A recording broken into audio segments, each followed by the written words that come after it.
is a story of my life. So what I'm about to tell you, we can just project, because you're going to ask me all these questions about my career trajectory. Yeah. And the theme is going to be winging it. My motto is luck is when preparation meets opportunities.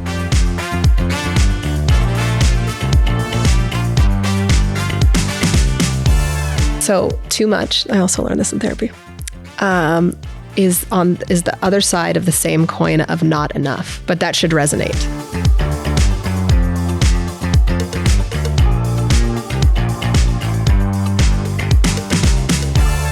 I didn't learn this until recently, and it all made sense to me that I'm a red, which is of course very rare because I have to be rare, but a red is all action.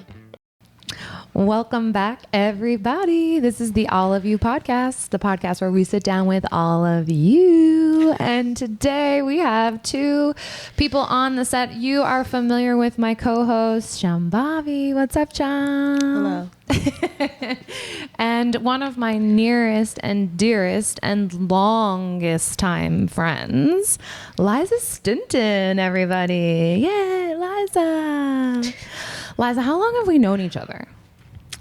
That's a great question. Do you know off the top of your head? Could you think back to, I know, but I'm curious to know if you can think what year we would have met in. Yeah, I can do 2010.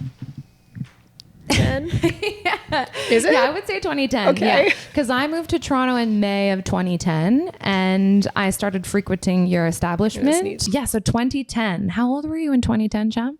9 years old. 9 years old. Okay. And I was working at a tanning salon. And I was frequenting your establishment and I got hired very shortly after. Did you hire me or did that manager girl hire me? I can't remember. I don't think I did any. I still don't do any hiring or firing. Exactly. Yeah. You pawn it off onto other Totally. people. I don't do that.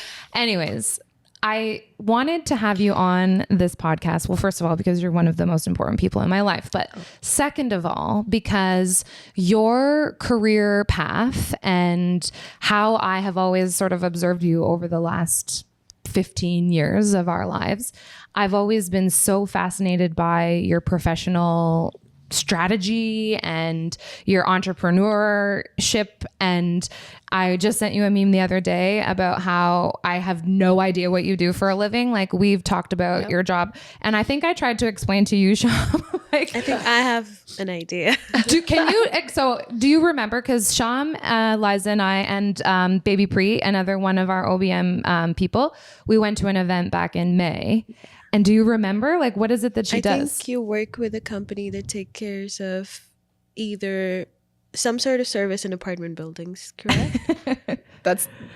We're kind of there. Yeah. Yeah. What sort of service, though? Like, this is what I struggle with. Was it hydro?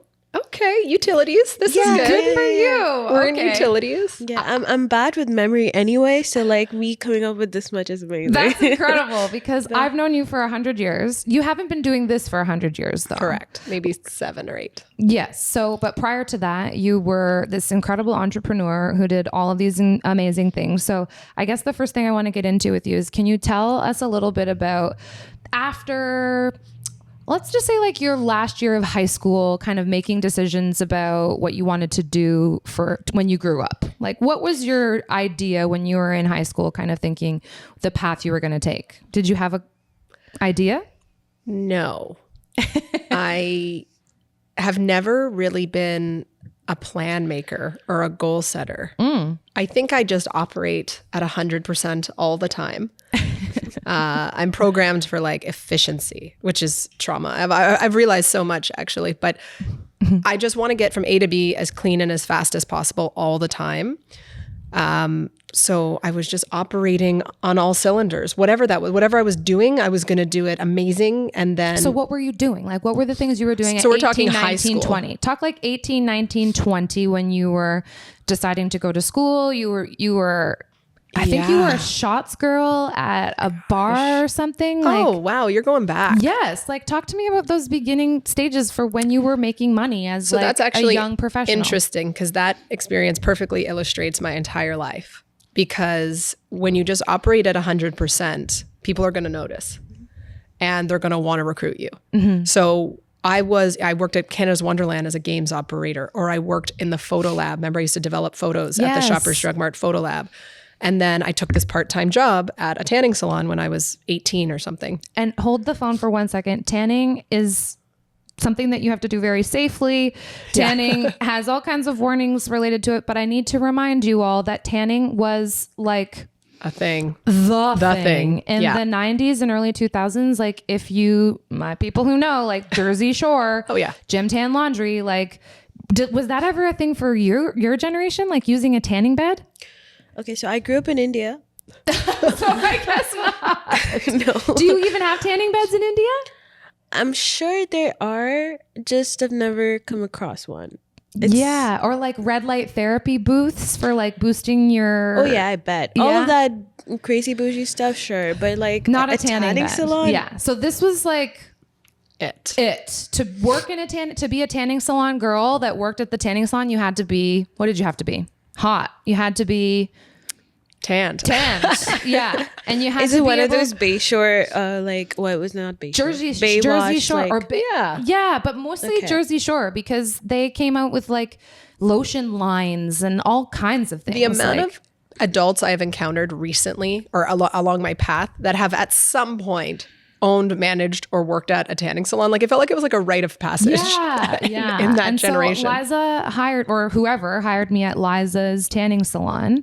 And anyways, I come to learn about this incredible person, and you were doing all of these insane things, like to the shooter girl. So I'm at the tanning salon, just working my part-time. I'm in high school or whatever, maybe bleeding into university era.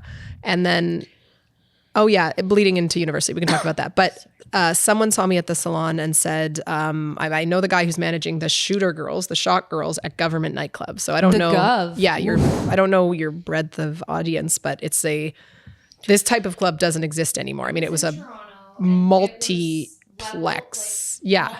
multi-room, multi-level, after hours, like regular hours into after hours, and the biggest DJs in the world. And Benassi would do shows. Deep Dish is the one that sticks out as being like, Deep Dish would have been huge. So these were clubs, Sham. Like beyond. No, I have no idea what you guys are talking about. Like club complex. Like, it was a different sound. Four rooms, four sounds. So what would that look like if you'd be getting ready to go and work at the club? Like, what did you have to do to prepare to go and work at the club? Hold on. So I go, this is a story of my life. So what I'm about to tell you, we can just project, because you're going to ask me all these questions about my career trajectory. Yeah. And the theme is going to be winging it. My motto is luck is when preparation meets opportunity. So I was always prepared to seize. Hold on, I got to say that again. Luck is when preparation meets opportunity. And I love that. Always prepared, because there will always be the next opportunity, and you better grab it and just be ready to go and be ready to shift. And you have to put yourself out there to get those opportunities, because opportunities show up to life is my other motto. Yeah, I don't want to jump all the way around because I know something else you want to talk about, and we'll come back to show up to life. Perfect. I just know that we've started kind of getting into the end of this, so we should just get back. Like we were coming down to life lessons, which is amazing. We'll close with that. That will be the end. I know you're in sales, correct? Yes. Right now? Okay, so let's just try to connect dots. So starting from a tanning salon and Let me finish Shooter Girl. So I showed up for my first shift, and it was during regular hours, and you don't get paid a salary. What's regular hours? Like I had to show up at 9 or 10. The club's not even open yet, right? PM. Correct. Yeah. I go to bed at 9 or 10 p.m. now. And they give you a tray of shots, like these long tube shots, and you have to go around and hustle. You have to go, hi, and you want a shot? Looks like lab tubes. Tray, like a tray of chest tubes with shots in it. okay. Yeah. And then, I mean, $5 a shot or whatever. So you're lucky if you make 50 cents or whatever, right? You're hoping to make a 50-cent tip if you can just do these shots. And then the worst part was after 2 a.m. when liquor stops, you still have to stay, and I had to sell freezies. You still had to stay on shift, and I had to go around with freezies again, like for $5 till 6 in the morning. So my first shift ever, you work through, I was like, okay, I'll do this one more time on a Saturday. My second shift ever, I show up, and some guy on the Sky Bar is like, hey, you, come back with 2 full trays and sit with me all night. I'm going to buy I'll buy all the shots. I'll tip you triple, and you and me are just going to sit and drink all night. What? So you're like, okay. Like that's way easier than the last shift. That was my second shift. How old were you at this I'm point? 18 probably. Okay. They hired you to sell booze at 18? I think you could at that time. Oh my. Yeah. Okay. Maybe 19. Does that sound better? Yeah. I don't remember. Juicy. Don't worry. Then my third, it sucks. Like it's a grind, and I didn't need it. But that's another thing. Like I'm into hustling, and I'm into new opportunities and making a little money on the side while I was in school. And my third shift, I walked down the hall, and the manager of government was like, "Who are you?" I was like, "Oh, I'm just Liza. I'm just shooter girl." He's like, "You're not a shooter girl anymore. You're going to do after hours bartending." And I'm hearing in my head, I don't have to walk around and beg. Oh, yeah. He's like, you sit behind it's only after hours. So you will work the 2 a.m. to 6 a.m. or 8 a.m. And you're going to sell water, juice, and pop. So I didn't have to mix any cocktails or be a bartender, because what do I know about that? It's like the night shift, Sham. She's literally The working the whole night time, shift. the moment she mentioned 9 p.m. is like, listen, that's a night shift. I do a night shift. Yeah. That's Could kind you of imagine going to work and like having to dole out shots to all the that would be better than what I do right now. popsicles and bottles of water all night? I don't want to do breath checks anymore. Oh my God. Are you alive? No breath checks. Liza's never do doing shooters, offering shooters, and we're like, "You still breathing? You Yeah, good? and You like- still?"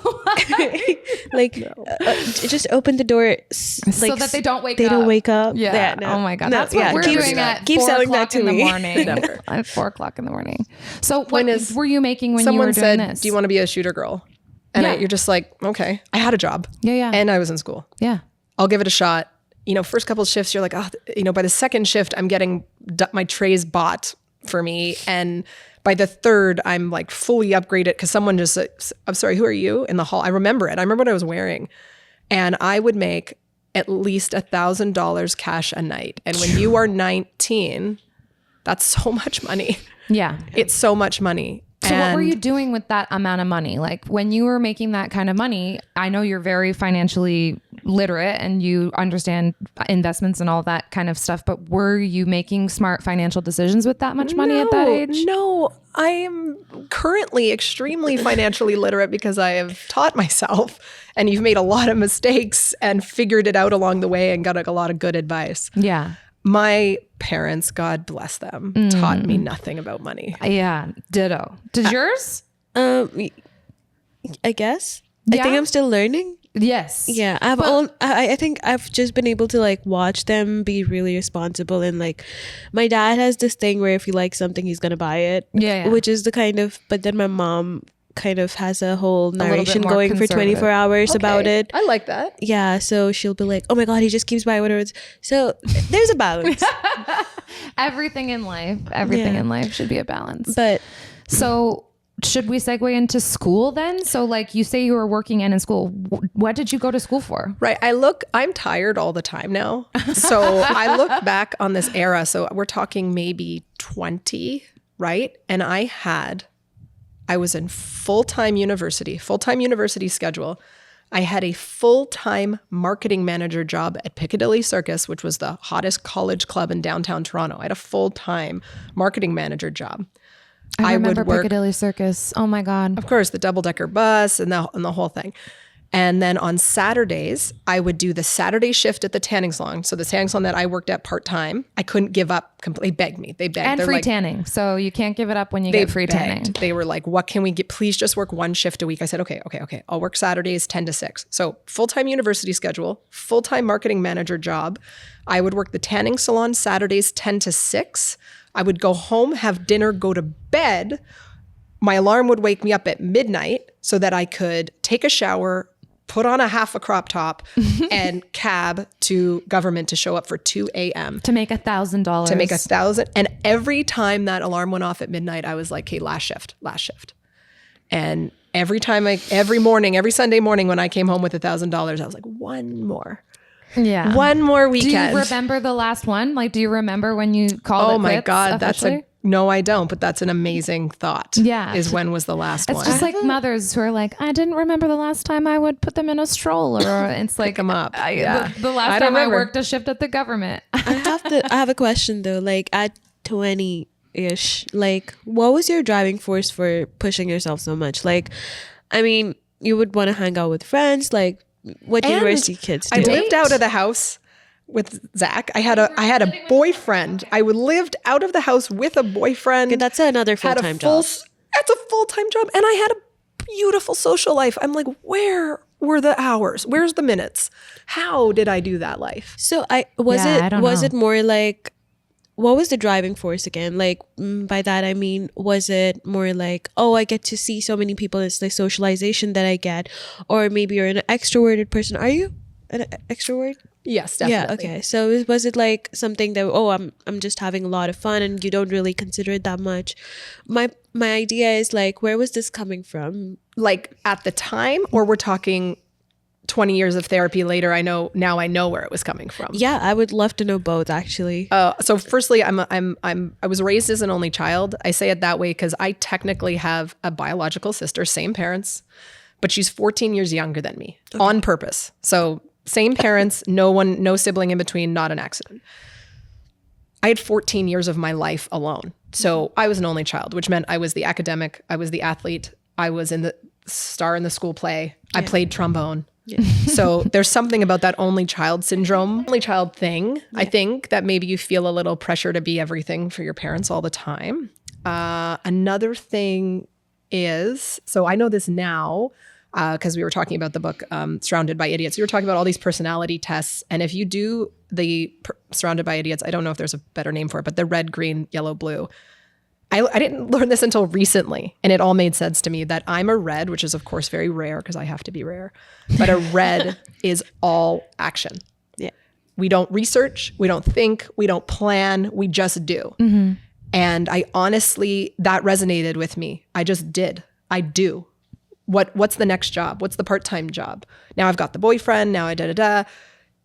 It's honestly, I know it sounds so silly, but it's the color red and it's the action. They say a lot of CEOs are red and political leaders are red because you're able to make decisions very efficiently and you're able to. And we'll be business owners because we just do the business. So I have a lot of friends, creative, beautiful friends who think a lot about starting a business or research a lot about starting a business or plan for years and years and years. And I could have started that business and failed and learned and started it again and failed and learned and started it again. You are a huge reason why OBM is a business. Like I was talking to you about last year before we went to the lawyers for the not-for-profit. Like last year you were walking me through the sole proprietor, blah, blah, blah, like whatever was going on last year. Just do it. Yeah.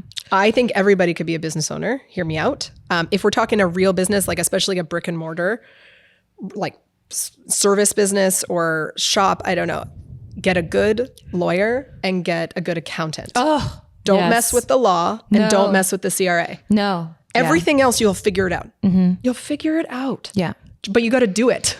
So how old were you when you bought the tanning salon? Because you were the Saturday girl at the tanning salon and then you just decided to buy it. Like, I remember when you bought it. We knew each other when you bought it, but I don't necessarily think we've ever talked about like where your decision came from to buy it. And there's a huge gap in between there because I was just winging it. I was what was it? Like a model scout. I was a scout for right? Yes. And then there was a management change and then I was a single scout. Like I was literally going across Canada recruiting people to sign up for a dating service way before dating apps, obviously.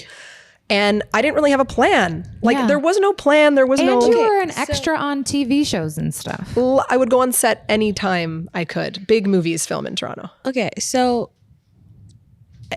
there's a lot of like, this is there, let's do this. And all of this, like you've been, I mean, you said in school you were into academics, athletes, like a lot of stuff, right? All the things.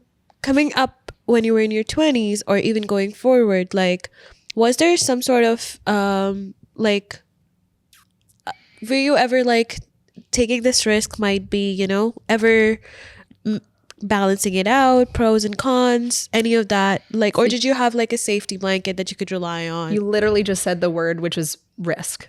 I am so high risk.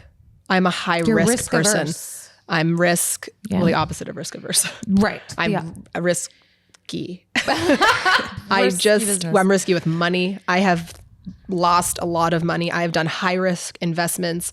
I have gone all in on opportunities just for jobs or changing careers. Let's talk about that. When you were in your 20s, do you have any big, monumental risks that maybe didn't play out the best way and you had like a game plan for that? Or this is Didn't just the tanning salon bite you in the butt a little bit?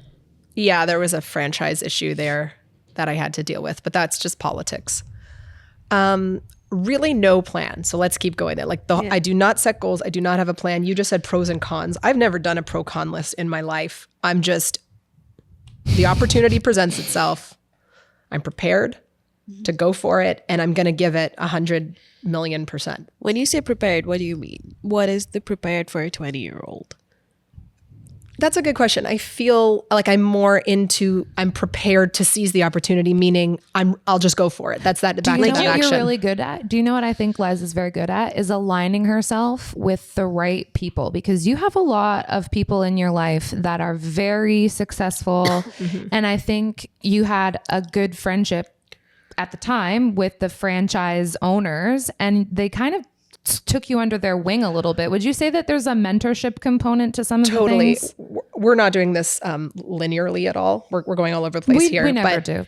I had all these things on the go. I had no plan. I go to university for media. So I get a media degree and a public relations diploma at the University of Guelph-Humber. And I graduated with honors. And I swear to you, I wound up that degree and diploma and I handed it to my parents and was like, can I go back to work? Because I've been working since I was 12.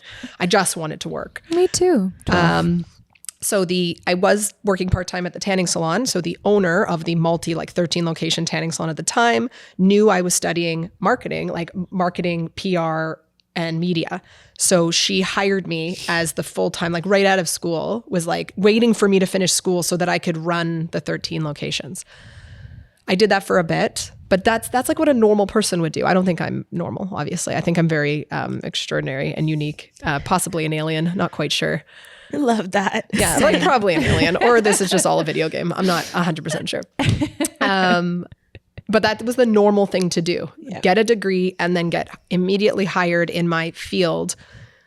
Long story short, it didn't work out. I did other things. And now I'm trying to pivot I'd separated myself from the salon for a bit there. Yeah, it had to be 4 years. I graduated when I was 24. Does that make sense? 23-ish usually? 22. I can't do the math. Anyways, I left the tanning salon for a while. I was doing all these other bits and bobs happily. I was always going to turn everything into, I was making the highest per hour. If I was on a team, I would do the job that would I remember when I got a raise to $15 an hour. Oh, I thought I was rich. Yeah. I was my gosh. because no one else was getting $15 an hour. Yeah. And I was like, I am. Because I'm so incredible at my job. I'm trying to time lapse for you here. I was a normal person for a bit, I guess. And I swear I was about to liquidate my life and move to India. Because I had a friend, an older uncle figure friend who was going to open a call center there. Oh. And I had nothing really going on. I wasn't using my education. I didn't have a career. I was happily making money and figuring life out. But I was about to move to India. Wow. And, do you know where in India? Well, my God, this is forever. 100 years ago. I think we spoke about it. Yeah. You said Bangalore. Oh, yeah, Bangalore. Maybe. Oh, my God, how do you remember that? You're saying you have a bad memory. You've got the best that's memory. exactly where it No, was. I remember that because first, Bangalore is the tech hub, and second, I'm from Bangalore. I lived there the longest. I did my university, so I remember. Amazing. Oh, you thinking connected about the that. dots. Yeah, Connected the dots. Sweet. Could So you imagine if you had moved to India? We never would have met. Oh, I can tell you 100 weird things, right? When you think of your life taking another path. So I'm just trying to give you mentors. So the owner of the tanning salon was definitely a mentor, definitely inspiration, because she was married but no children in her 40s and then 50s as our relationship continued. Total badass businesswoman, making it happen. And she was in tanning when it was at its prime with her 13 locations in the GTA. So definitely a mentor and definitely. So I shared with them that I would be leaving because I was back at the tanning salon for one shift a week. I just couldn't get rid of it. It's the free tanning, man. I don't know what it was. It was just easy. Free tanning will do that to you. It's because you're autonomous. It's because I could work the Saturday shift open at 10, close at 6, and not be bothered by anybody. There was no other staff. I love just doing my own thing, running my day, and then goodbye. What I'm trying to understand here is, like, you said you're an extroverted person and all of these, even, well, it's irrelevant whether you were in your 20s or even now, but you're a high functioning human, correct? And superbly super high functioning. I believe both of you are. So, like, and I see like so many similarities, yet you guys are like very different with your approaches. So my question would be like, do you, when you're going into a different project, or even when you're like looking at your career path, you said you don't plan ahead or like have like this is what I want to do with my life? Because again, this is very personal, and these questions are only because I'm trying to figure shit out myself.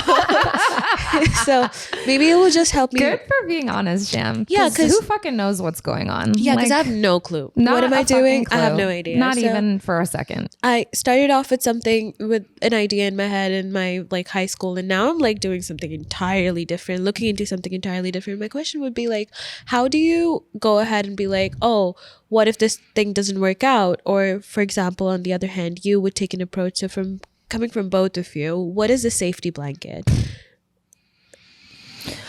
All I can say is going into it completely blind is incredibly risky. And I would look into it more than I think you would look into it. I don't even like what safety blankets. The difference between Liza and I, Sham, is like, when I would be freaking out 5 or 7 years ago about like school and masters and blah, blah, blah, Liza would be like, I don't understand. Like, why are you freaking out about this thing that's going to take 5 years to do? Like, that doesn't seem like a good investment of your time. You've already been doing this thing. You already have so much experience. She wants to get to the goal as quickly and efficiently as possible. So she, like, I know you're thinking about doing your MBA, right? Do you think somebody needs an MBA to have a successful business?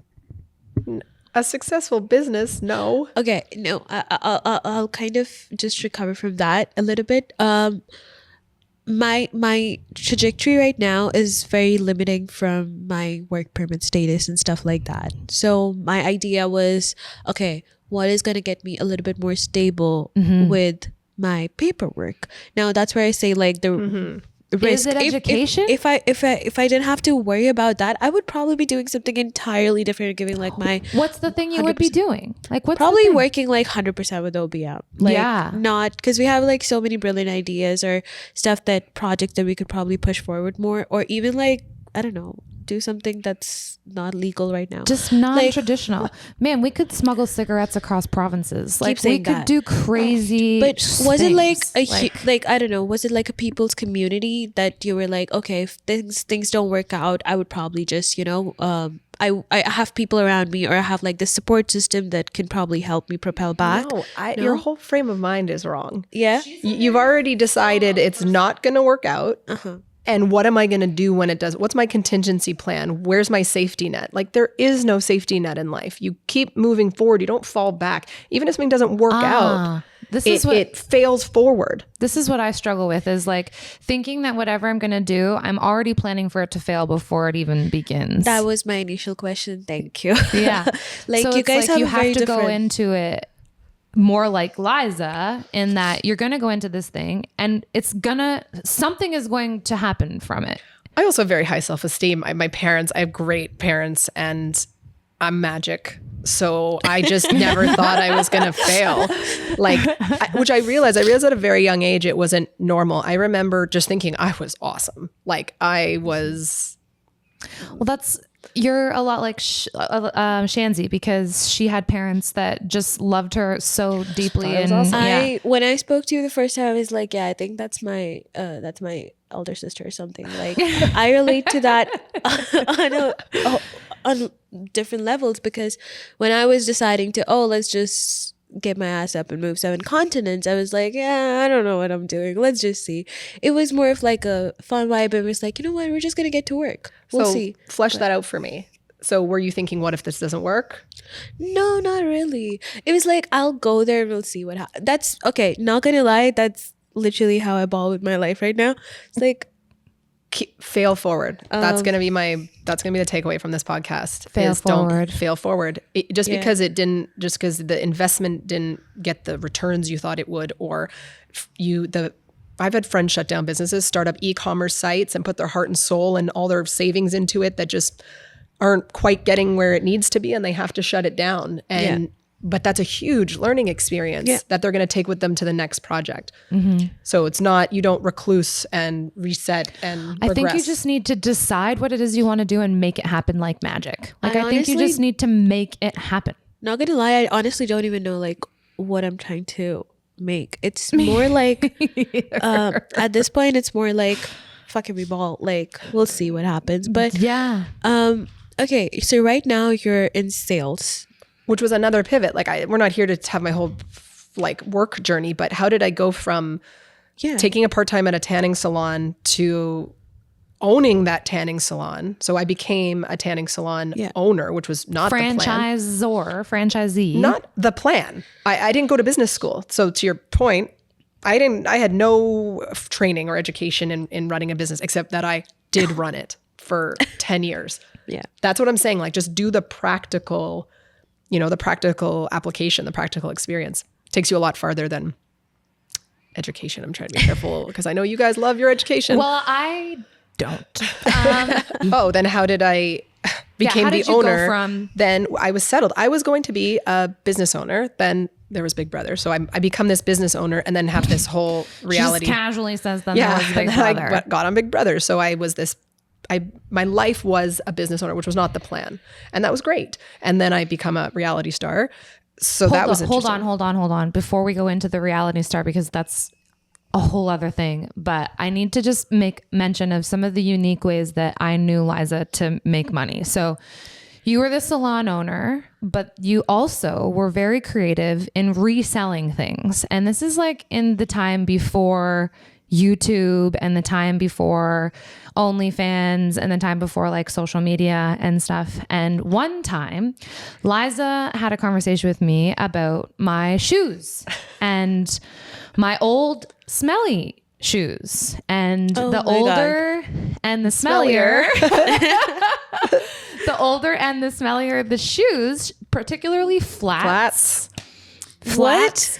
Or old sneakers. She was going around asking all of her girlfriends for our old smelly shoes because you were selling them on Craigslist, or where were you selling them?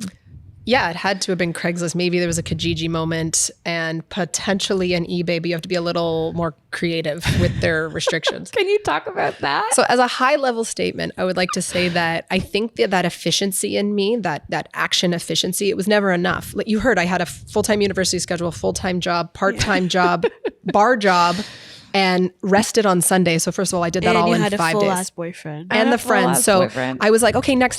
Like, whereas now I find people like do their 9 to 5 and then they're like, oh, I'm beat. And they come home and we kick our feet up on the couch and do nothing. Whereas I was like. I was not like that. So one was just like more. Okay, I've got this stabilized. How do I get another stream of income? The second is I had no ego about it. So I've had adult friends say, oh, I can't do that. Oh, I've had adult friends who have been unemployed for 3 years. And I'm like, okay, maybe we just need to like get back in the workforce. Like, why don't we just be a receptionist or an administrator or do something? Me? An administrator? And I'm like, you're unemployed. It's better than being unemployed. And you have called me like successful in my own right. I'm never above anything. Mm-hmm. I've also been an Uber driver because I was bored. This was while I was running my tanning salon. So Uber driver. The high level thing is it was more. If there was a gap of time, if I could be making money, if I could figure out a new way to make money, we're doing it. 2, no ego. Mm-hmm. I could have been I owned a business and I'm like, okay, well I got time. Maybe I'll drive an Uber. I only did it once on New Year's Eve. But how did you even know you could sell stinky flats online? You love the stinky flats. So the stinky flats was an accident. So also though, the more compelling story is I was scalping tickets. Oh gosh. Before that was a thing. So before the internet, before people really understood the internet and eBay specifically. And like what would happen was, U2 was my biggest selling concert. U2 would come to Toronto and tickets would go on sale on Ticketmaster. But what was happening is people were buying them globally. right? Anybody in the world could buy up tickets to that Toronto show at the Rogers Centre. So it's a bajillion seats, 2 shows, right? But those foreign buyers aren't looking to make a big profit. They're looking to buy 100 tickets at $20 and sell them on eBay for $30. Yeah. So I would buy up all of these tickets from eBay from foreign buyers at their little margin. Yeah. And then sell them locally, because this is before consumers were comfortable with online. They would never go on eBay and buy these tickets. They were uncomfortable. So, But you had like the ticket to hand over to someone, so they felt more comfortable. and me, they wanted to, because then you're buying on Craigslist or Kijiji, or I don't know, this is before Marketplace. So I was always good at a middleman. I was always good at buy low, sell high, buy from you and sell to you, like that connector, and making just a little bit in between, but tenfold. Yeah. Shoes was an accident. So I love selling my old stuff on Craigslist at the time. It was Craigslist. So I don't know. I just love I find it very therapeutic and methodical to list stuff. And you could sell anything. I love the thought of someone showing up to my house to give me cash for my old crap. Like it just thrilled me that you would travel to show up to my front door to buy a pair of shoes or a book, like I don't know, anything I could sell. You were always slinging things on. I love slinging my old shit. Slinging Like things. I love it. Yeah. So I had real shoes, proper shoes. So this wasn't salacious at all, but I would have some Aldo spring heels or something that you wore at the government. Yeah, one time. And I took little pictures of my feet because I thought that's how you would sell the shoes. Like, so I'd be in the high heel. What does it look like on your foot? Yeah, on the front and the side. This is before Feet Finder. And And the responses I was getting were not from women. And they were like, where have those feet been? And they were not interested in the new heel. Like I'm trying to sell like unmarked, like to ladies, right? Yeah. And they're like, where are those dirty flats? They're like, I don't care about, and I'd sell them for like $20, these shoes, right? We're not designer shoes. Man, did I find a market? Jeez Louise. And there were a few in-person exchanges, obviously not at my house. I'm not, an idiot. But there were a few in-person exchanges that obviously this poor guy just is embarrassed and full of shame, but that's fine. They would become repeat customers. But you being you, because you didn't have an ego about it and No problem.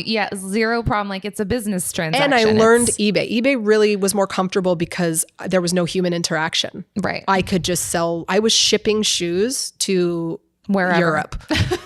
Like, and pretending to seal them up, right? Because you really got to seal in the stench. Yeah. Anyways, I don't have a bunch of stinky shoes lying around. I solicited immediate family members, my poor mother and sister. I'm just like, what do we got? What do we got, guys? Like, how many shoes can we run through in one day? I would go to like a Value Village. Yeah. And purposefully, I'm doing it all, but I purposely buy the most beat up sneakers you can find. You say they're yours. This is pre OnlyFans. This is the OnlyFans where they buy into you. You're such an entrepreneur. You're such a pioneer. If I had only turned this into a website, You should have really. very upset with myself. Oh, I could have been OnlyFans. You could have. Yeah, I know. You really could have. I know. Wow. But I'm also a capitalist. Yeah. I'm clearly a capitalist. I love money. I love making money. It excites me to figure out how to make more money. It seems like a joke to me. Government did that for me, that when you're 18 years old and you have $1,000 cash in your hand, that I would come and I would put in a Tootsie Roll. Do we have Tootsie Rolls in Canada? Or is that an American thing? Like I had this Tootsie Roll bank, piggy bank, and I'd put these rolls of cash and then I'd have to like go to school. Like You actually remind me a lot of this chick on Instagram. Her name's like Cody Sanchez, and she's this Wall Street like business.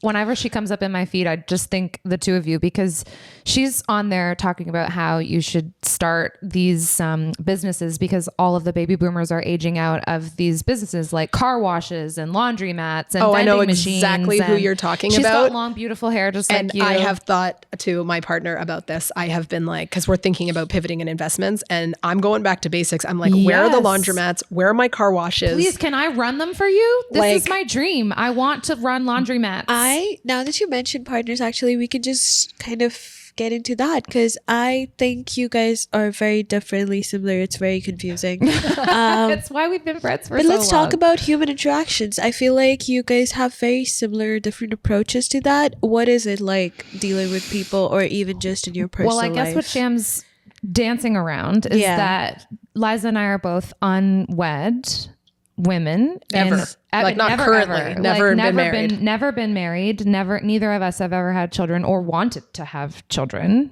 Never for you? I assumed here, this is my narrative.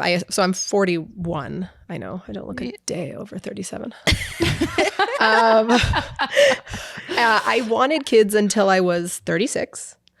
But when I say that out loud, I always correct myself and I say, did I want them, or was I conditioned to think I should have them? Because I assumed, like almost everybody, you assume at our age, you assume you're going to get married and have kids. Mm-hmm. So I just assumed that was part of my plan, and it never happened. But I wasn't like trying to make it happen. I woke up one day at 36, but my career, which pivoted to sales, so I'm off. I still own the tanning salon, but I was off that journey and onto this corporate sales thing, just by showing up. Yeah, showing up, going for it, taking the opportunity, seeing where this goes. I made more money than I'd ever made in my whole life at 36, and I swear I hit a peak where I was like, "Oh, children will add no value." Like, period. I was like, "Oh, having a child at this point, I will sacrifice my body, my sleep, my time, my money, my travel." And listen, I understand they're beautiful. Like, thank God to everyone who has a baby.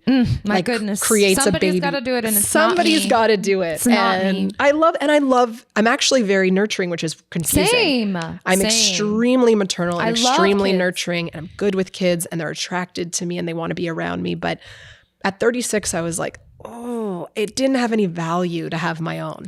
And not only that, but like, of course you remember my friend who passed away at 26 weeks pregnant. I think about that more than you know. Yes. I think about that more than you know. Then I also think about my other very good friend who both of her births, were ICU admissions. Like the first one, she nearly friggin' died. And I'm thinking, and she was 36, I guess, around the time. And so I guess there just comes a point where it's like, you could die if you do this thing. You and I are also fully traumatized. Like, we've had trauma in our life, not me nearly like your trauma, but you have these experiences where you think screwed up shit like that, where we think, oh, I could die. That's not what the normal person thinks of. No, the normal person is like, this beautiful thing. It's such a blessing. Their journey, their whole life, and I'm like, or you end up like Shannon's friend and everyone's life is ruined. I think about her husband. Oh my gosh. Like but we're screwed up like that, where we're like, life is what is it complicated. like in this day and age? Like, my brain is 12 years. It's like it's like asking a kid to get married and have kids. Like, what? Could you imagine getting married tomorrow? Like, let's just say your parents are like, we found your husband, Sham, you're getting married tomorrow and you're going to have kids within a year. I'm going to block my parents. I'm sorry. This is a very recent conversation. I think my dad was going to one of his course mates when they were in academy together. His daughter was getting married, who's I don't know how old, and he was driving and my mom was on the video call with us and she just goes, oh, we should like probably start looking. I will block you and you will be blocked for months. How old are you right now? I'm 23. Turning 24. Oh my God, you're I can't imagine. Baby. I am. Okay, now here's the thing, okay? Now I see like there's so many people who are either my age, a few years older or younger, who have kids. Mm-hmm. Who have kids, and some people have partners, love that for them. Some people are just having kids.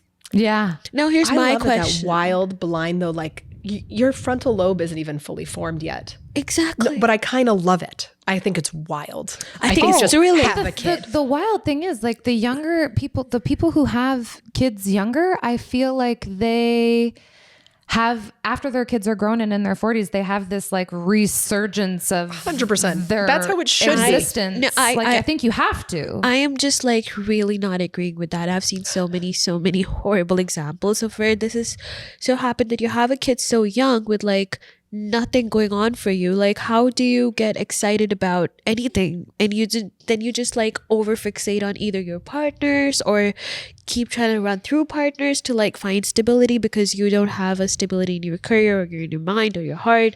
And then you over fixate on the kids, and then the kids get like really confused. The thing that terrifies me is like our world is a messed up place, like very, very messed up. And I just don't know what the world is going to look like in 20 years. I don't know if this is like just my thought process, but like if you're not financially, mentally, and just really have everything going for you, and I'm not saying a like loving partner, like I get It's like getting a license. Like we need a license to drive. You need a license to go fishing, for crying out loud. To drive a feel boat. like- Like, exactly. Like Yeah, where's the regulatory body to say you are not, you know what, actually not it's fit to like have a kid. immigration. Yeah. So I have a friend, an older friend, she's 70, I think, but she came over from Argentina, Susanna? I think. Yeah. I love her. I just saw her the other day. I love her to death. Yeah. When she was in her teens, I think, let's call it 18 or 19, and America did not let her in. America said, you will not make it here financially. So she came to Canada. And to this day, she thanks the United States for not letting her in because life is hard. But the same way the United States of America said, you, ma'am, will not make it in this country. Somebody needs to look at a 23-year-old and say, you're in no position to make a human life. Yeah. Like, or a 17-year-old. No, or I do. A friggin' 13-year-old. I for crying 100% out loud. acknowledge that I come from a very privileged point when I say this, that you need to have like you need to have something going for yourself. You need to be, and I think there are a lot of people who are like really traumatized or just have like a lot of, you know, issues, who tend to, I think, idealize having a family and think that's where the stability comes from. But as a 23-year-old, and when I hear you guys speak and you're like, oh, like when I was 23, I was just bawling, and it was like, yeah, absolutely. But oh my God, traveling. I didn't miss out Making on money, anything. spending money. Like, do you think you missed out on anything? I have the best life. I mean, You do. Like, Yeah, I'm you just- have a life that is I love it. like very different from most. And it's because you're magic. Like there's no other way to describe it. And I know you're like my best friend, one of my best friends on the planet. I don't have a lot of people in my life, and I think I'm very intentional in the people that I have in my life because I just, yeah. You're So a very special nice. person. And I Thanks, think babe. that Samesies, that's wamesies. they're having a moment. I'm gonna look away. Heartfelt No, but moment, yeah. again, I'm just gonna go back and be like, from a very personal perspective, we discussed career already, but when you guys were in your 20s, like did you also feel the same thing? Like, am I being too much? Is this the right approach? Is this how you're supposed to be? For I example, like, questioned everything all the time. Like I did all the time. I know you didn't, but if you want the honest truth, like I set goals, and then I would reach those goals and I'm like, is this it? And then I would just go and look for the next thing, and then I would accomplish that thing, and I'd be like, this can't be it. Like I don't want you to fixate so much on there being one final goal, because there isn't a final goal. I stopped giving that. There Like, isn't- a few you're years never ago. going to stop. Well, at least and hold on, let me rewind for a second. Something that I learned from my therapist is that you can be a growth mindset or a fixed mindset. Growth mindset, you are going to reach these accomplishments, and then you're going to say, what's next? Mm-hmm. You're not going to stop at this thing that you made in your mind of this goal that you wanted to achieve. You're not just going to stop when you hit that.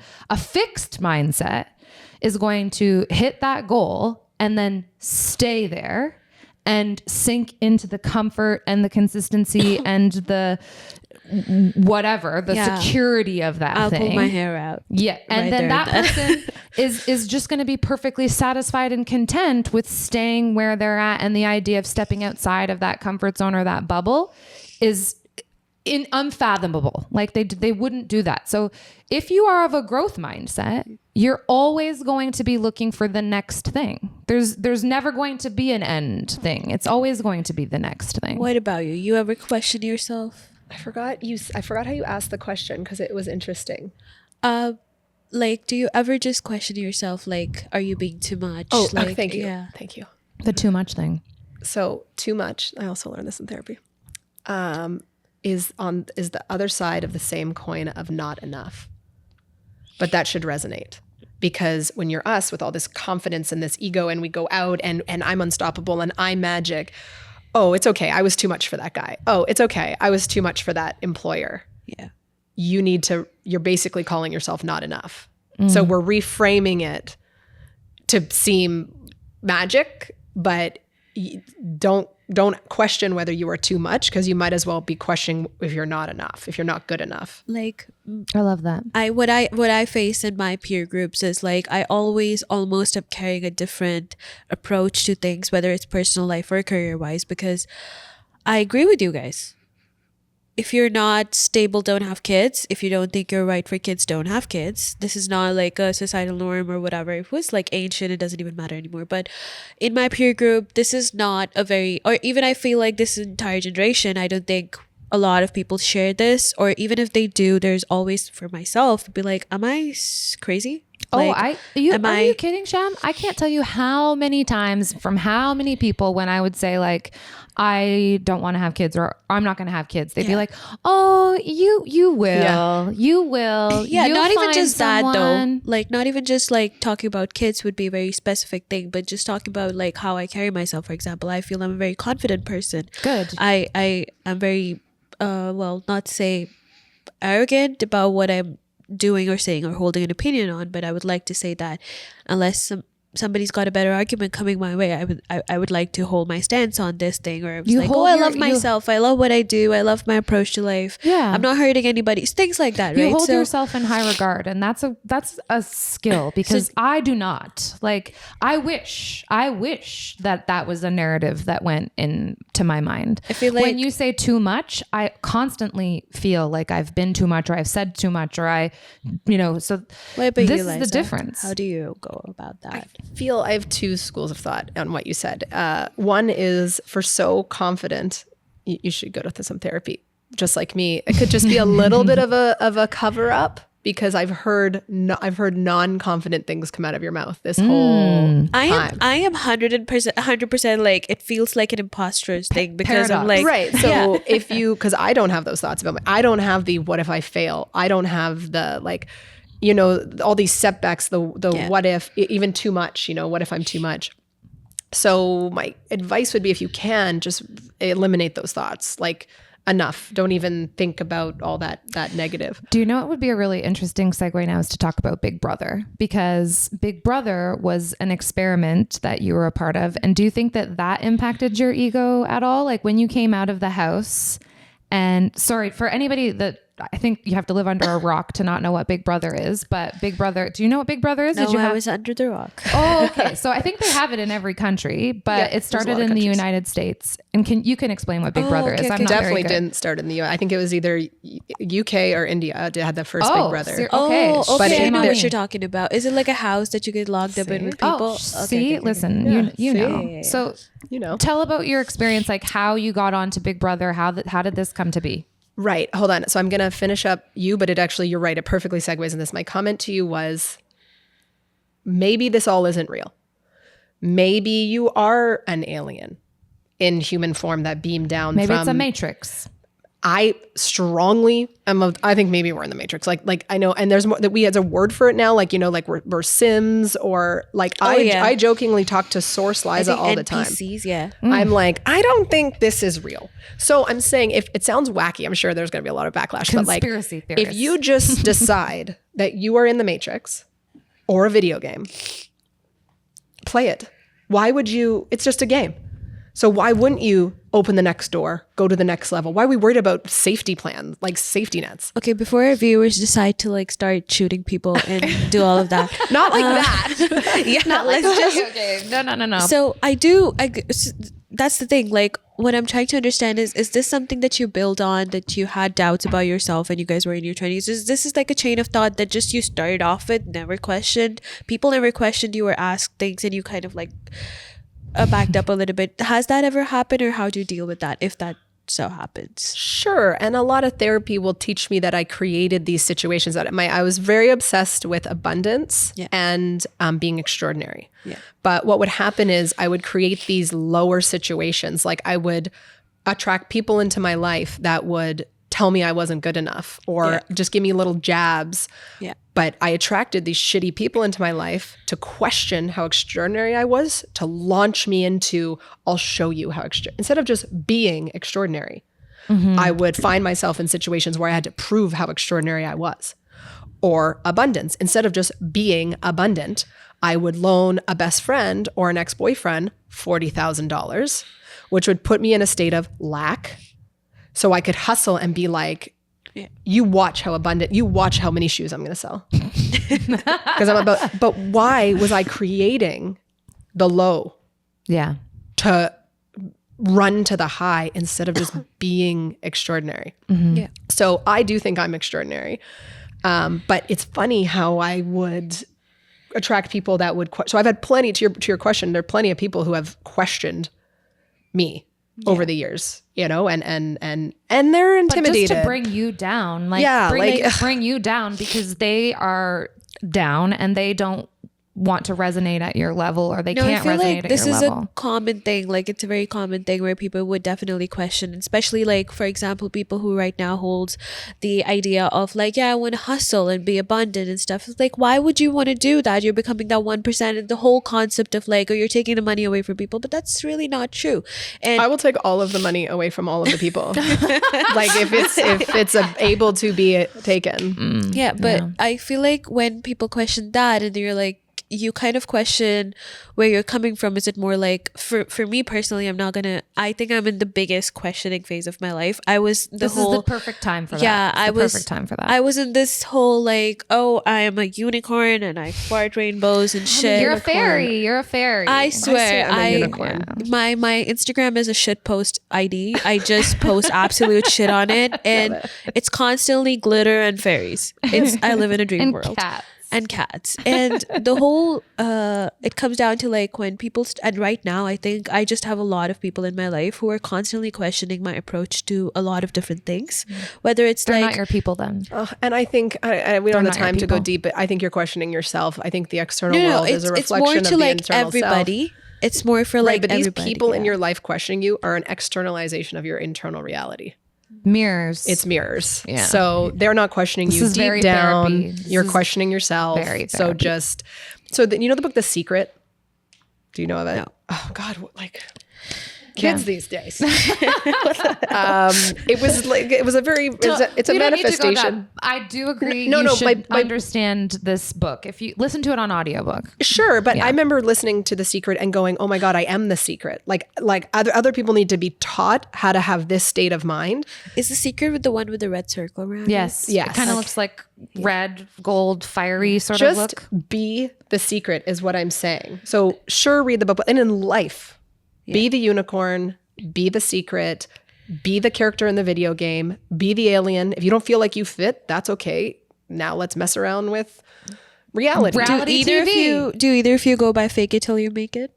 Is that an approach you take?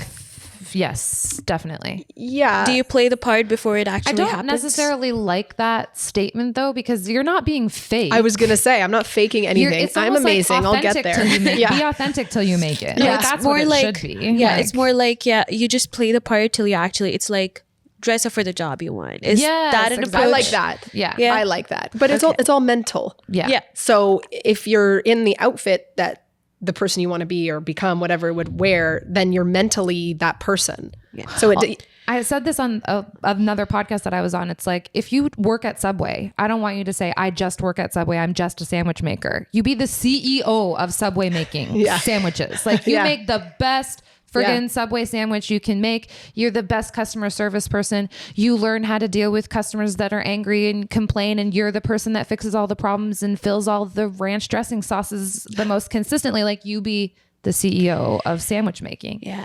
And then actually, yes. And that's what I did my whole life. So I interned at a radio station when I was in high school, and I had to alphabetize CDs. And you bet your ass, I was the best label maker. Alphabetize. You know what I mean? Like, but whatever I was doing, it would never be off. And I didn't feel below it. Yeah. I wasn't like, what am I doing in this stockroom? I was like, I'm going to do it the best, and I'm going to do it fast. Yeah.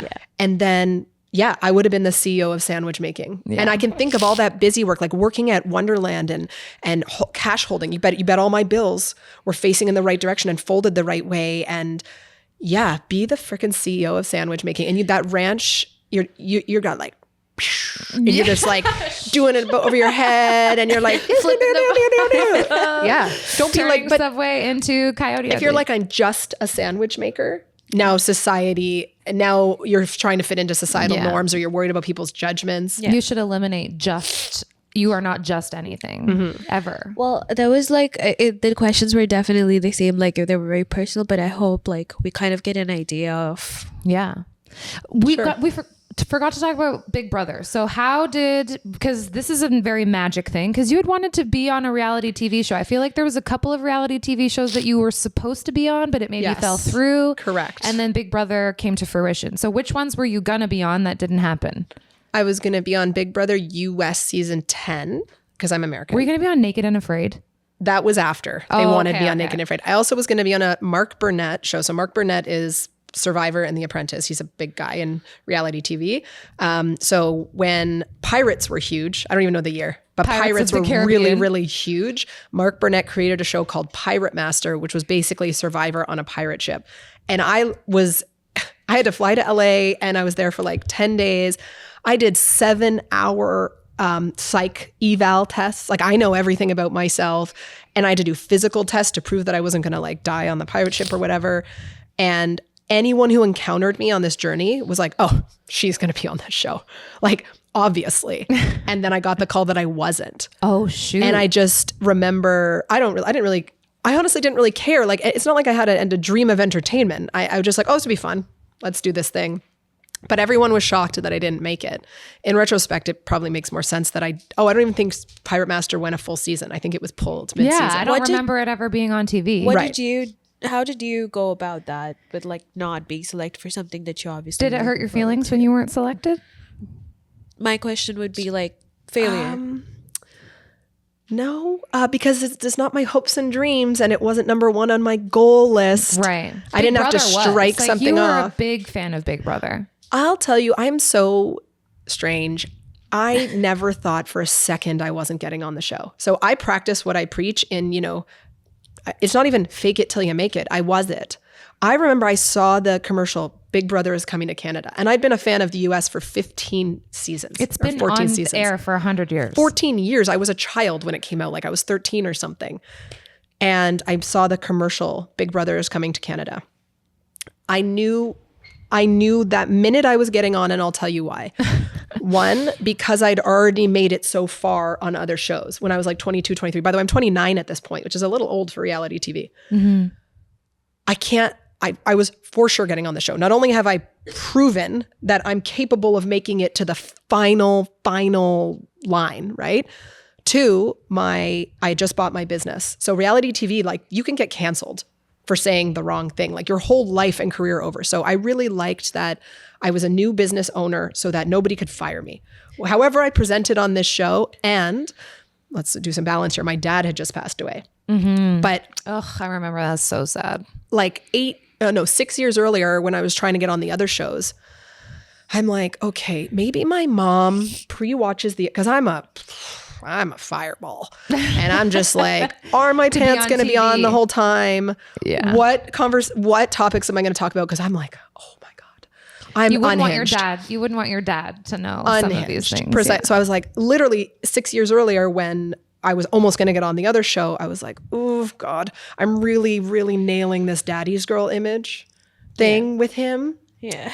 I don't know, like reality might be a little too real. Yeah. But my mom knows who I am. Like I went to the screening with your mom. I know she like went to the shows. Yeah, I did go to the show with your mama. Yes. So for years I just thought, oh crap, maybe mom's gonna have to watch the real episode and filter it for dad. So anyway, so I swear to God, the commercial came on, Big Brother's coming to Canada. One, dead dad. I don't have to worry about my dad seeing me on reality TV. Two, newly business owner. And so nobody could take my job away from me. I wasn't gonna get fired for something I said on a show. And three, I knew. I ran her business while she was on the show. I was one of the only people you told before you left because it was Somebody needed to run the salon. secret. Like you couldn't tell people that you were going, and you were sequestered or some stupid thing. They take your phone away. And so like 2 days before she's going, she's like, I have to tell you something. I'm leaving the business in your hands. And these are all the passwords to all of the things. And you need to do this on the 15th and you need to do this on the 30th. Yeah, and with like, my mentor who sold me the salon, who was absolutely thrilled I was going on, and she was there for back. She's run those salons for 15 years or something. And my mom, I was like, oh God. yeah. Good luck. I was like, can you write this down? Can there be a list of things? Like, it was fine. Everything was fine. Everything was fine. It was amazing. It was fine. I think another thing I would love to talk to you guys about is partners.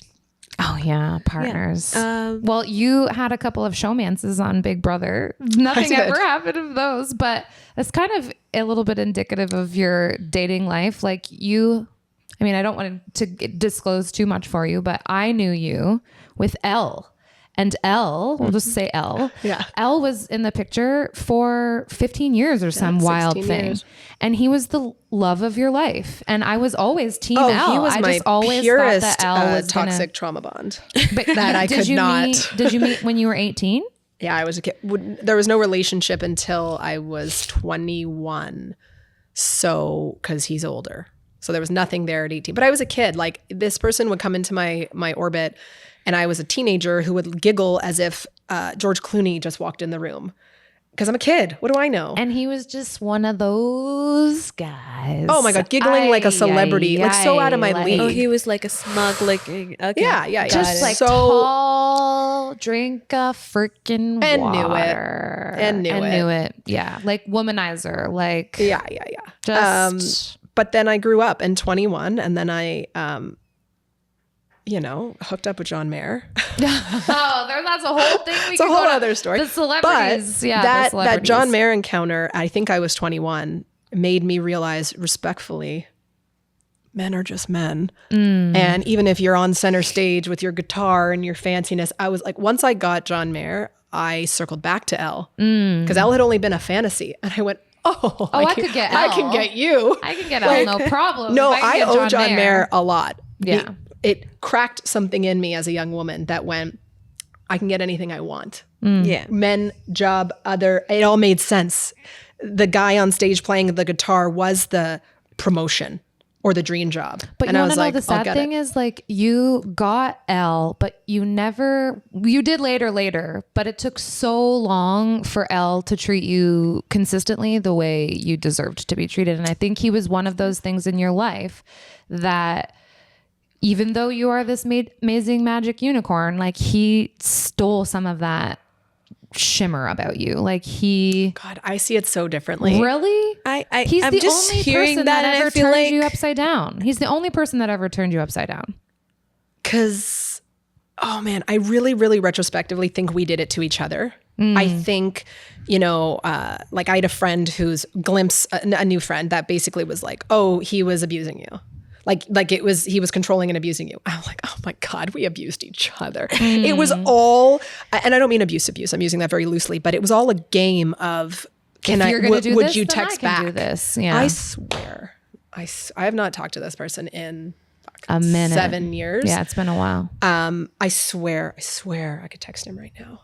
And I know the response I would get because it's such a familiar game that we used to play. And I think I got off knowing he was always there. And he owed you so much flipping money at the end. Hold on, let me give him some good points. So I worked through this in therapy, and the things I'm missing from my childhood are information and resources. My mother didn't give me information and resources. So I would say, how do you spell this word? She'd say, look it up in the dictionary. How do you get a passport? Well, go down to the passport and figure it out. So listen, my mother was trying to turn me into a very independent, autonomous, resourceful woman. Great, but now I have all this trauma because my mommy didn't give me the answer, ever. So I was missing information and resources, and Elle was resources. Mr. Information and Resources, because he either had the answer, he pretended to have the answer, or he got a guy. I got a guy with the answer. I remember you saying once, like, you just casually mentioned him, like, I got to go get light bulbs because I got to put the light bulbs up at the salon. And he showed up with the light bulbs and took the ladder and did all the things in the salon. Like, he was just... If resources is your trauma and a man because I'm very manly. Yeah. When a man outmans you and does a man thing, which is showing up with light bulbs. Oh my God. Does it piss you I off? just could have married you. No, she loved it. No, I mean, she loved it. Oh, And so I love this is that actually kind of thing too, actually. to the point I'm getting to is he brought out a softness in me. So externally, people see what he didn't marry me or commit to me. I'm not even sure I wanted that. I wasn't sitting here waiting for this guy to pick me. Give me a ring, Elle. Like, yeah. I was dating. Like I had many things on the go at the same time. I just liked him in my corner and vice versa. We could always default to each other. I did always think you guys were gonna end up Okay, together. I definitely need an off-camera conversation afterwards. When I was going through all that salon drama and I felt like a little girl lost because my daddy was dead and I didn't have a boyfriend and I just honestly felt like a little girl. And you weren't getting married and you weren't having kids because people were starting to I at remember that point. sitting alone in my condo, and I'm probably 33 at this point. I remember sitting alone, like with a bottle of red wine at probably, noon. And just going, this That's is the time to too drink it. much for, I felt a little girl. I felt like a little girl. I'm like, what am I doing here in this legal drama? And I called him, and he would always go, come over. And when I say that, I would come over and he'd put me out on the terrace in the sun and make me a cocktail. I got to be so soft with him. Yeah. And he would just take care of me. So I think that's what I kept going back to. It had nothing to do with the guy who wasn't marrying me because I don't even think I wanted that. It's like you understood each other and he could reason with you and you could have like... We needed each other. Yeah. We needed each yeah. other. You And it was were- so convenient. And I agree with you on the having a partner that softens you because you need someone that you can let down your walls with because I can't be hard. I can't be on all the time. yeah, being on all the time is incredibly exhausting. It's incredibly exhausting. So you need a partner when you are a successful business owner, entrepreneur, academic, go-getter, freaking boss babe. Like I think from a partner perspective, you need someone that's masculine, but that you can be soft with this person and that their ego is not going to be bruised by you being masculine as well or something. Like articulate what I'm trying to say better. You just need to be able to be hard and soft with them and then find both of those versions of you attractive. There's a Grey's Anatomy episode where, I don't know if you remember, like Chief... Oh, yeah. Keep talking. Yeah, he's like talking to, what was her name? Fox, his partner. Yeah. I forget her whole name. What's wrong with me? She runs the hospital. She's like Avery. Anyway, she's... Meredith's mom? No, it's Thing's mom. It's Jackson Avery's mom. So I don't remember her name, but she's like the boss ass bitch. Like she's running everything. Yeah. And Chief Weber, who's her partner, says... you need a safe harbor. So my current partner says this to me. I am your safe harbor. When you spent a whole day being Catherine Avery, I just figured out her name in that sentence. You don't want to, you need to come home and not be, you need a place where you are not the Catherine Avery Like you don't anymore. want to come back home and be at war. Like, And just, he said safe harbor. And I use that term with my current partner. It's like, yes, to Shannon's point, like you are... yeah, you need a place to come home and fall apart and be soft and vulnerable and weak or cry. So this is not my day to day. I'm actually pretty obnoxiously tough, but Not me, man. Oh my God. yeah, I don't. But I'm still soft. I remember just as a point during the owl phase, I was like doing a road trip with Anil. And keep in mind, like I come off really, really, really tough to most people. I am tough. Like I come off really I would strong. say that people would be intimidated by you. Yeah, and I don't mean to be, but like I'm a really tough person. The truth is, I don't want to go deep here, but I am so mushy on the inside and I'm so nurturing that if I let everybody in, then I'd have to take care of everybody, and I'd feel the empathy. So I think I've created you got to get through the velvet rope. It's almost like, the ice cream when you dip it in the hard chocolate and then the outside is a hard shell and then inside is like the soft ice My cream. insides I'm not are a really gift. sure I'm like really soft inside, but I feel like that's a monologue you just had for me.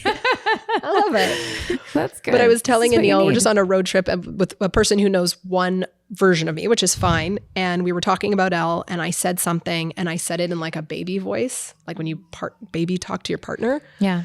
And Anil's face, you would have thought I blew my head off. Like he just could not understand that I could be that soft with a partner. And I was like, that is why I'm with this partner. Yeah. Because I can be a puddle. Oh my gosh, remember when Noodle died?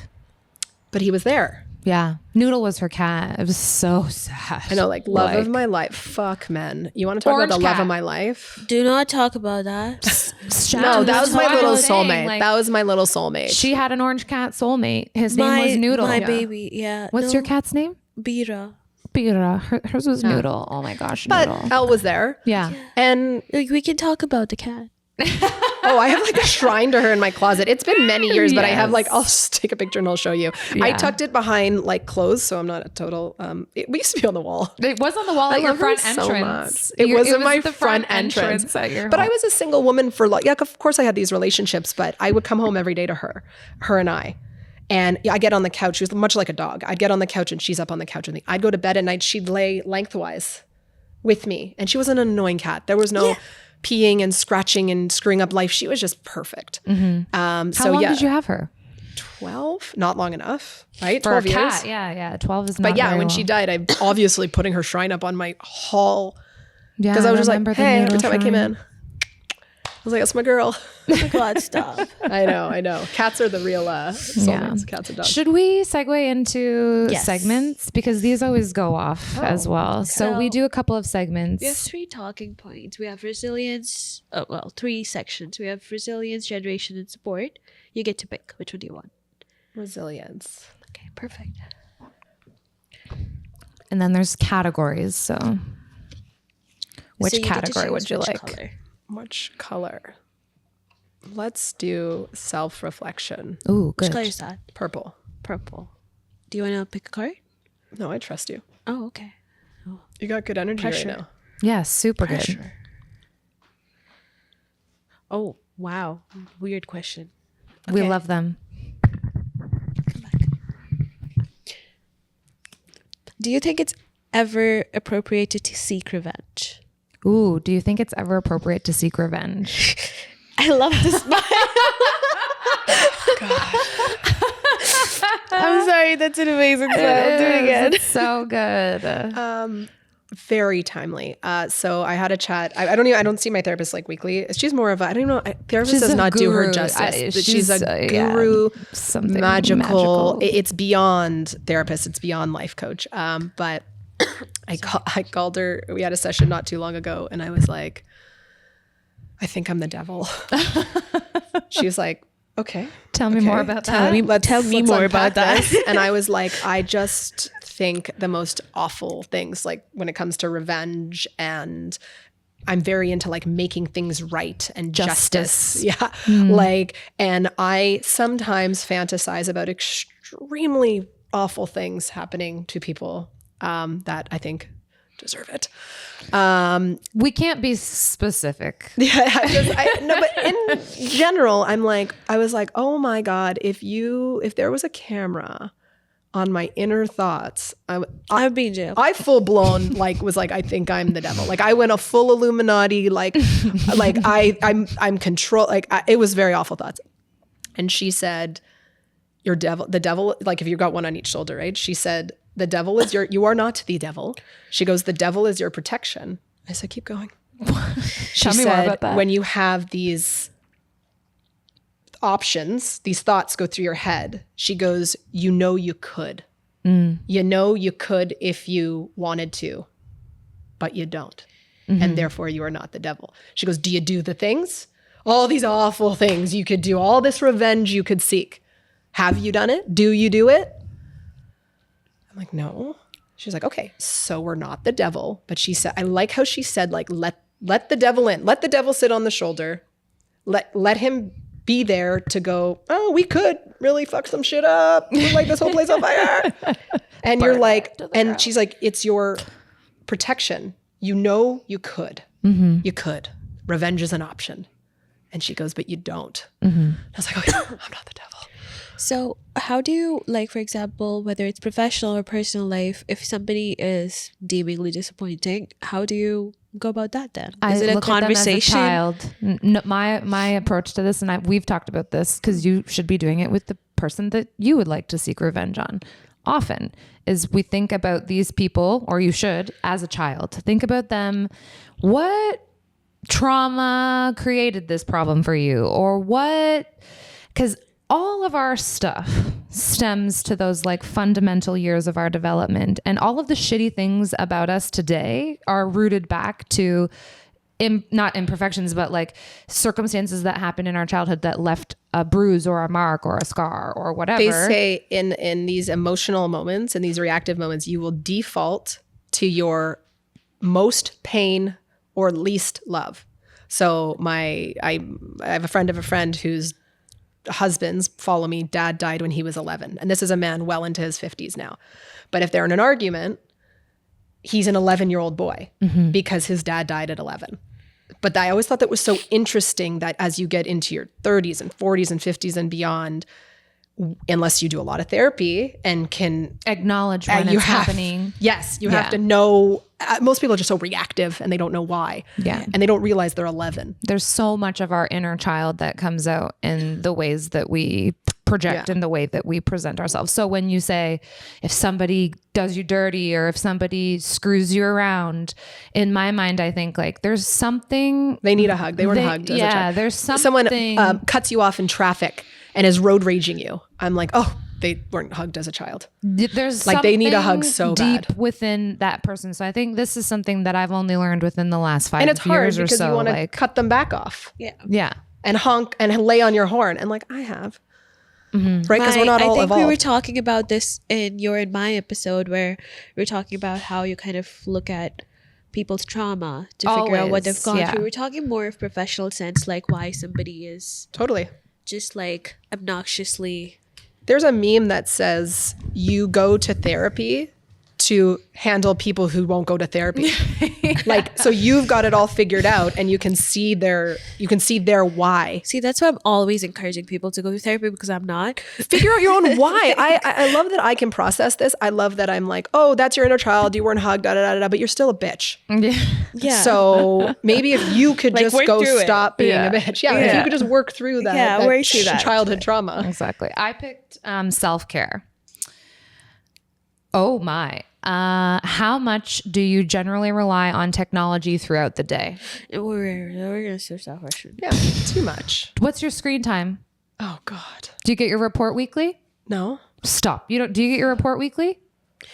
I don't have to, because I just don't put my phone down ever. Oh, so you know it's 100%. Yeah. Yeah, I know it's 100%. You're sleeping. It's like when I'm like not even on my phone's probably playing Netflix on it. So like, awareness is key though. I'm like, oh, I'm going to doom scroll. I'm like, oh, it'll be in the middle of the day. I'll be on my work and I'm doing two things. I have two computers and I'm literally running, like doing the corporate sales director job here. And I've got this because an email just came through that one of the beds at the salon needs a tech. And that's not enough, but my phone's here. And I'm like, just one peek at Instagram. perfect. That's like, that's my entire workspace. Like I'm embarrassed to say my screen time. I'm embarrassed to say what my daily screen time is. Like, I feel like I should be ashamed of how much my screen time is. Do you know what brain rot is? Yes, I've gone down crazy rabbit holes of this brain rot thing. So brain and rot, how Gen Alpha are like doomed. well, honestly, everybody's like, let's believe it on Gen Alpha. I'm fine with that. But brain rot is like just absolute utter trash. Like there's no, like you know how you see TikToks and there's skits, right? These skits have absolutely no context to it whatsoever. Like animation, skibbity toilet. So I saw this thing where this guy would screen record himself playing video games for 3 hours, and then he would go on to ChatGPT and say, write a horror story script that has whatever characters and make it last 3 hours. And then ChatGPT prints out a whole script, and then he puts that script into a narration thing. Wow. And then he slaps the narration over the video game thing. Yep. And this is brain rot. And people will just watch this video game thing with this horror movie playing in the background of this thing and it doesn't make any sense and there's no connection. Yeah, like so like while I'm scrolling, my Instagram is a shit post. Like anything I post is just absolute trash. It has no reasoning to it I whatsoever. like following your stuff. All of your stuff is like your friggin' gym poses because you're hot as shit. Like, how do you get the lighting in those pictures? Like, it's so dark and mysterious, and your badonk is badonkin, and your traps are trapping. Like, Jesus. Yeah, you just suck your soul out. Yeah. Do you That's how wear I a do. corset? No. Like your waist looks so tiny. Oh my gosh. It is because not that your like waist doesn't look tiny in when person, you put but when you put gym shorts on and you just fix the fabric the correct way and you pose just right enough, it's jeez. It's all fake. I It's could lights not and see you as a friggin' gym badonk. thirst trap. I won't say I'm a thirst trap per se. She's thirsty. Oh, we just put on she's the the shorts best. and turn the right way. Oh my gosh. It's Like, just my she's got the badonkadonks out there. She's got the lighting freaking down. And then she that. like does her arms too with her butt in the shot. And I I'm like, love how fake social media is. God bless. Yeah. What did we do before filters? And I can even volume. I've always had flat hair. It's actually wild today, but I love that I could add volume to my hair in an app. What? Yeah, like through FaceTime or Facetune or Yeah. whatever, like you could squeak No, it it's out like of it. that's the thing. But when I'm on Instagram with all the shit posts I do, I'm on Instagram looking at this brain rot. I'm like, I'm looking at brain rot right oh yeah, now. you know when it's. But see, I like the awareness. That awareness is key. I like the awareness that, and you make a choice. Conscious choice. You make a conscious choice. I know when I'm doing it. Okay, I'm going to ask you another one because this is a good question for you. What historical event fascinates you? Holy shit. Is there an event that has ever happened? Like for us, I'm going to say 9/11 probably. Would 9/11 be the thing in your lifetime that stands out to you as being... Well, I wouldn't call it fascinating. I assume we were here for it, which is crazy that we lived through that. I was thinking the other day how long ago it was. a long time? So weird. It's like it's history. Yeah, it's in like history textbooks. children like, I was are learning born about it. Yeah. in 2001. You were born the year of 9/11. Yeah. So you was didn't even know born- what the world was like before It was like that. I was Can you born put that on and the the people table, were like, Liza? let's bomb buildings. Sorry. Whoa, Jesus. Yeah. Historical events. Serious. Historical? Any historical events that stand out to you? Like Y2K. Do you remember when 1999 turned into 2000? Did your parents do? I any remember it. I wasn't even there for that. Do you I want to know had what a my house dad party. did? I was in a basement. My dad filled up the bathtub and the sink and had like water on reserve and had flashlights and batteries and like we were preparing for like the end of the days. Wow. I think that happened like in 2012 too, didn't it? Well, that was Nostradamus. Oh, right. Yeah, Nostradamus had Predicting the predicted end of the the world. end of the world at that time. Yeah. I don't know. I mean, I would like people would say COVID, but COVID was pretty cool for me. Like it was a chill time. Like I decided that I was big. I wanted to lose weight. So I started lifting shit. And Is that I really was working. what sparked you to go into the gym world? Well, I was 225 pounds, so like You? yeah, I was. I don't think I knew that you I were touched 200 100 kilos. So, but yeah, like it was a chill time. I was vibing. I was doing my thing. I love you. Like I was in university. whole You're heart very and chill soul. vibe. Thanks. You are a chill I vibe. was 900 pounds. No big deal. I love the skin I I'm was in. just vibing. No, but it was. Vibing, I would say vibing. COVID was like a big thing to me. I can't really say there was like a historical event per se. Probably childhood trauma. I still have flashbacks. Me and my brother were talking the other day, and he's like, "Oh my god!" Like my mom was calling me, and like she has a whole brain rot for herself too, so she just loops around it sometimes. I was like just talking to my brother. I was like, "Oh my god, mama is doing this," and he's like 8 years older to me. He's like, "Same." She used to do that to me too when I was this age. I was like, "Yay, trauma bonding." Amazing. Yeah, not really anything love crazy. What about you guys? What about us, guys? I don't know. There was world wars and there I was think- presidential assassinations and there was a moon landing that didn't happen. And Yeah, that I just fundamentally think, like, doesn't- historical event for me was like, and I've talked about this a lot recently, is like thinking about using the internet and like having a friggin' computer in my home. And like, these are historical things that we've lived through that were just a part of your existence, whereas these were things that were introduced to us. I remember every introduction. Same, easily. Like I remember Yeah. learning every piece of And technology. my first pager. Like, yeah, well, you would have had to have a pager with slinging concert tickets and stinky flat shoes. Like, Those are different times. I think I was 16, but I'm living for this timeline of yours. Yeah. all right, should we finish off with Olive and Pitt? Yeah, let's so we do a thing called olive and pit, Okay. which is basically like the olive, which would be something that's really exciting that happened to you this week and you would like to share, and the pit would be Like the pits, not like the Do you get this from the Kardashians? well, we came up with it on the very first day, and we Our were first like- guest. Our first guest was like the Olive in the Pit, and I feel like there's another It's thing. peak. It's peak and pit. I use Peak it with and the pit. kids. Oh, okay. Yeah. Well, okay. now- It's well, tell me your people. We do it at the end of the Well, day. we do Olive and Pit Okay. on this set. So, what Okay. was your peak Olive? and I'm what was sorry. your What's pit? my timeline of this week? Yeah, this week. Yeah. Okay, so what was your Olive and what was your Pit? I can probably think of some other. Oh God, let me just think of my life right now, guys. Hold on. There's a lot going on. Okay, hold on. It's gonna be great. It's gonna be so great.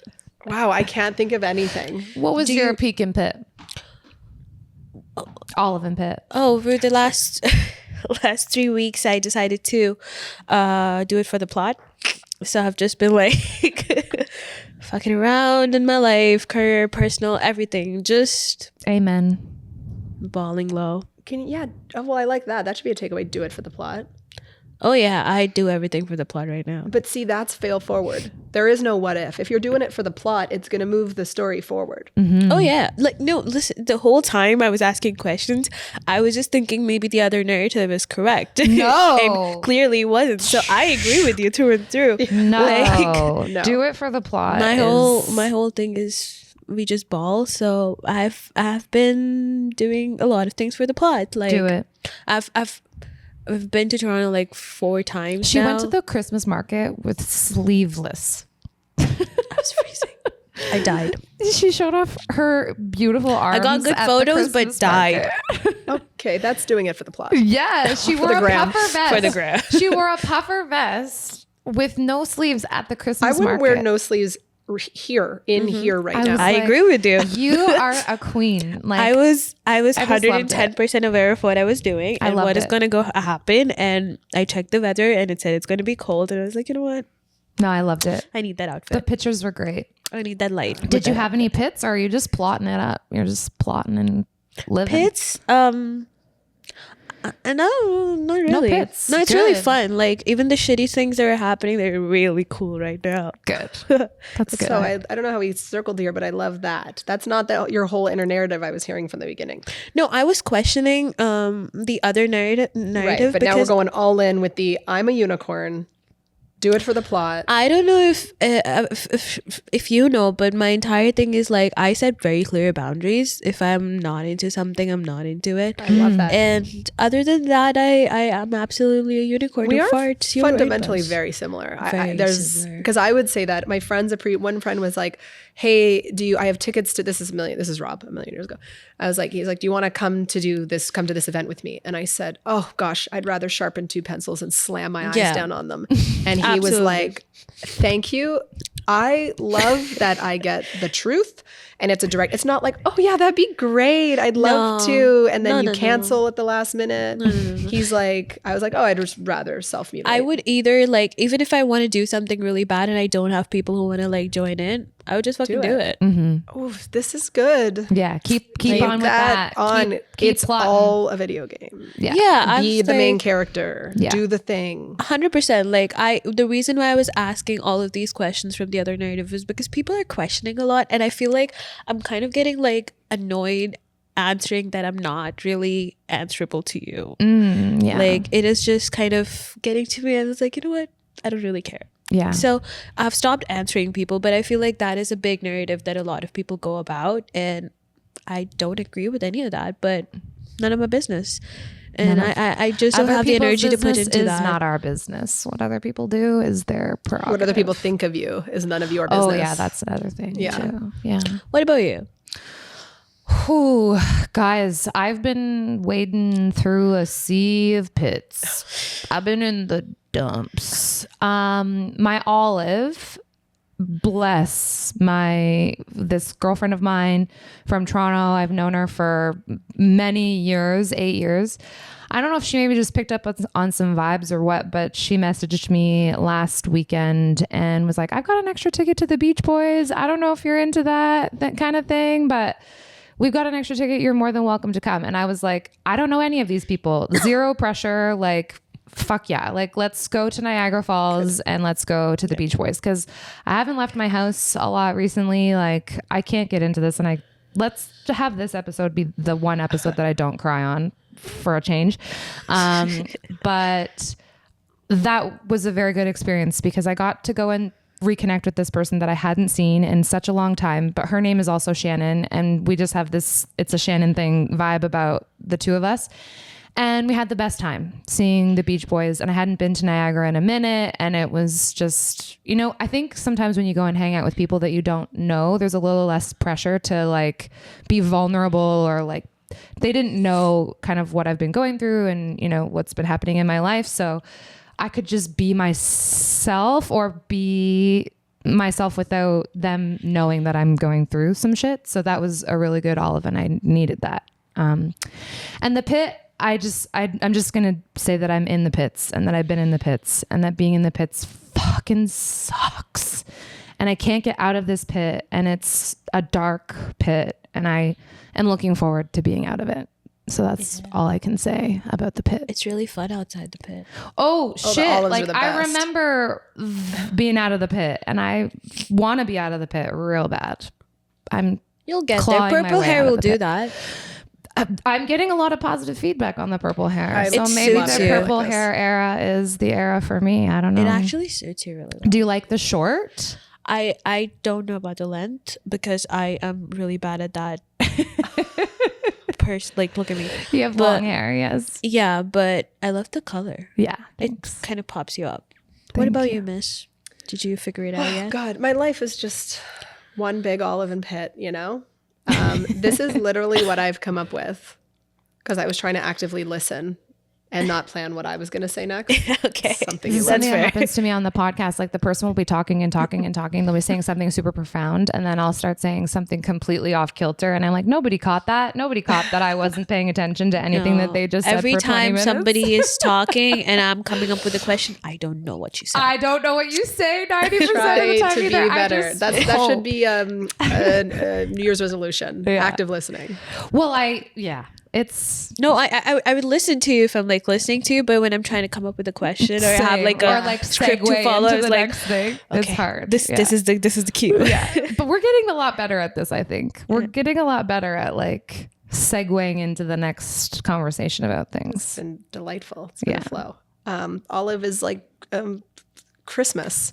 Planning I'm an your- early Christmas Yeah. decorator. That tree was up like November 1st. Good for you. And my living room is just so cozy. I love a warm white light. You're Jewish. And oh, girl. On We this, haven't on even this gotten side, into the whole Jewish thing. I should do this side. Like you're on the going on? couch, all Christmas. I'm talking real garland.